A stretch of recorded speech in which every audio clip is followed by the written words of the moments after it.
proposal includes making the Africa Union Commission count. We have a robust, huge bureaucracy. We must give it some power for it to make decisions on our behalf. We must make the organization fit for purpose. Mr. Chairman, I know you have attended the Africa Union meetings. Africa Union must stop being an organization that makes decisions at night.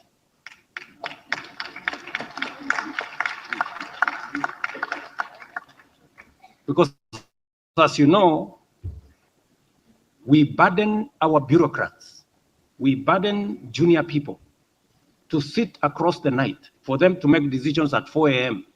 and 3 a.m. and 2 a.m. when us as heads of state have left. I mean, a decision where the real decision makers don't make the decisions. Instead, they leave it to their juniors, is an organization that will not succeed. We must change the Africa Union so that it does business on behalf of the 1.4 billion people in our continent. Mr. Chairman, it doesn't make sense that we have an organization that starts a meeting at 8 in the morning one day, a meeting that ends 8 in the morning the next day, across the night. And the most important decisions are left to technocrats at 2 a.m. in the morning. I mean, surely. Number two, an organization that is not accountable is an organization that has the chance to fail.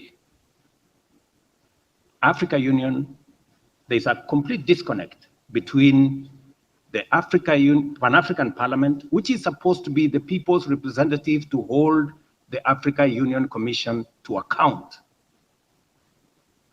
But the Commission reports to nobody. Parliament sits in South Africa. They never attend any meeting, and it is completely disconnected. I had a chance, Mr. Chairman, allow me, to meet with the Speaker of the Pan-African Parliament 10 days ago. And we have agreed on what kind of reform do we need to carry out in the Pan-African Parliament. Today, we have 5 representatives from every country. We believe that that number is too big. We need to reduce that number to between 2 and 3.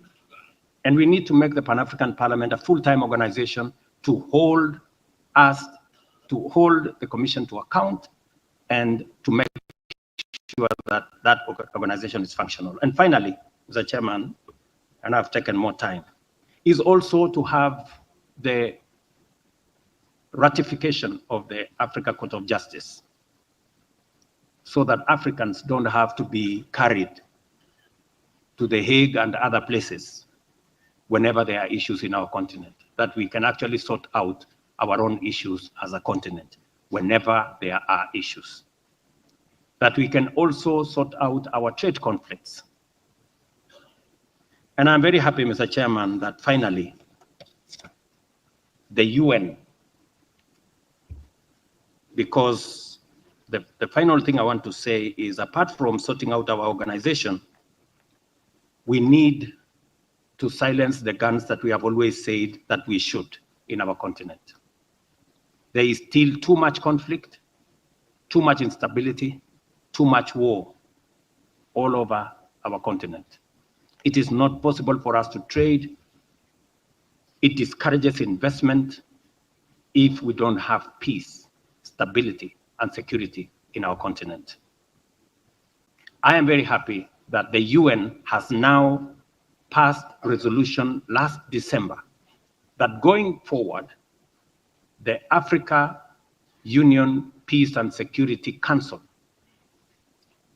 the AU fund, will now be funded by assessed contributions of all UN countries so that we can better support countries that have challenges of insecurity, of war, and conflict.